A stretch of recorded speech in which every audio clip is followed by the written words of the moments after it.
Coming up on HIGMT, Sandy Munro suggests that Tesla will build better cars in Texas, and while we're there, there's a little bit of drama happening at the Gigafactory. And first podcast feedback from Tesla Tech.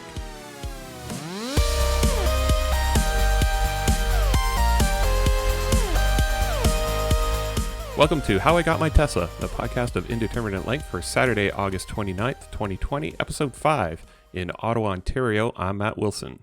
Let's start off with a few Tesla things you should know. Sandy Munro recently mentioned that Tesla will build higher quality cars in Texas. In a sit-down session with E4Electric, Sandy predicts that Teslas built outside of the Fremont plant in California will be substantially better, especially when it comes to build and paint quality. Purchasers might even request that their Tesla be sourced from other factories other than Fremont, especially if they know of the issues that are coming out of Fremont. Now, I'm not saying that everything coming out of Fremont is hot garbage, but there seems to be an unwarranted focus on all things Tesla related these days, basically looking for fixable faults and issues and blowing them out of proportion. Tesla is currently working with their customers to have paint and build quality issues resolved, but it would be great to not have these issues in the first place coming out of Fremont. Tesla Model 3 owners are happiest with their cars, even at all ages. CleanTechnica.com has an article quoting a Consumer Reports annual report on vehicle ownership satisfaction. Tesla owners generally are the happiest, with the Model 3 winning overall.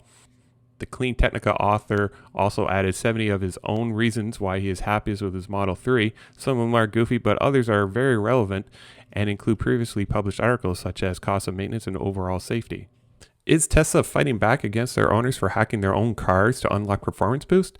Electric.co has an article indicating that Tesla might be just doing that. Tesla has been selling vehicles with 75 kilowatt hour battery packs, but they are software locked at 16 kilowatt hours. For those interested and have $2,000 to burn, Tesla will unlock the extra 15 kilowatt hours via an over-the-air update. Currently, there are devices available to unlock the extra 15 kilowatt hours for about half the price of what Tesla is charging. If used, Tesla will now detect these devices as incompatible vehicle modification and could result in a potential risk or shutdown. Now, this seems to be a game of cat and mouse similar to jailbreaking your iPhone back in the day. Personally, I don't understand why people would pony up only half as what is to be required to unlock the extra 15 kilowatt hours by a third party rather than just going through Tesla. Yeah, it would be twice as much, but at least the unlock would be fully covered by Tesla. Tesla has also temporarily unlocked the extra capacity in the past in the event of an emergency such as wildfires and hurricanes. Any owner of a Model 3 or a Model Y with the stock Aero wheel covers might find the story at Inside EVs a little bit interesting. Recently, a Model Y owner did some preliminary tests on a highway with his Aero covers on and then off at 70 miles per hour. He found that there was an overall 6% greater efficiency with the Aero covers on versus having them removed from the wheels. The owner will test again in the future when the highway has less traffic and over a longer highway duration. Inside EVs has a story about an owner who recently took possession of a Model Y with more than just a few issues. After 5 months, 7 service visits, and a lot of owner patience, this Model Y is near perfect. This is testament to Tesla and their after-sales staff and their mobile service technicians to ensure that the vehicles are being purchased are brought up to the expectations of the owners. Now compare this owner's experience with traditional dealerships. Would you have been dealt with in the same manner? Probably not. Tesla insurance reduces owners' costs by 65%, according to a CleanTechnica interview. For those wondering just how much you could save with Tesla insurance, this interview with an owner of a Tesla Model S and a Model 3 shed some light on why his insurance costs were reduced so dramatically.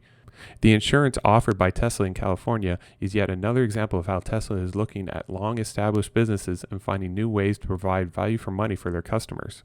CNET.com has a story with more hints of a compact Tesla model in the future, possibly even a hatchback. I'm going to call this a Model C for now. The story also has Elon quoting himself as saying that he is overall bugged with the idea that Teslas are not more affordable. Tesla reveals details of its Fremont casting machine, but in China. CleanTechnica.com has a story for anyone interested in the output of the casting machine that was recently installed in Fremont can actually look towards China.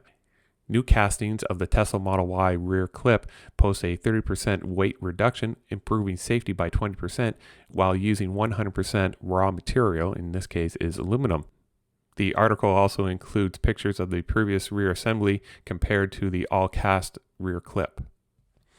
Stopping by Gigafactory, Texas for a few minutes, Jeff Roberts still is doing his daily drone footage, and I'll include his link to his YouTube channel in the show notes. On site, there is continued site preparation, which is pretty much the same over the last month with more scraping, leveling, and compaction. Dewatering activities are still ongoing, and it appears that the contractor is actually using the water present on site to aid in dust control and soil consolidation. The granular megapad appears to be relatively unchanged since last week. TorqueNews.com has a story regarding Jeff Roberts and his recent drone flights. It turns out that he got into a little bit of an issue with security when security had asked him to stop all of his drone flights or he'll be charged. But thanks to the presence of social media, upon hearing this, Elon Musk actually gave his okay for drone flights to continue, just as long as the flights do not interfere with the operation of the construction site. TorqueNews.com has an additional story regarding Gigafactory, Texas, and provides a 1-month update and comparison with other Gigafactories across the world. According to the story, Torque News was able to obtain site plan documents from the city of Austin, and it appears that the construction is going to be a phased approach similar to Gigafactories in Shanghai and Berlin. Currently, there are hydro transmission lines that bisect the property, and they are to remain in place for the time being.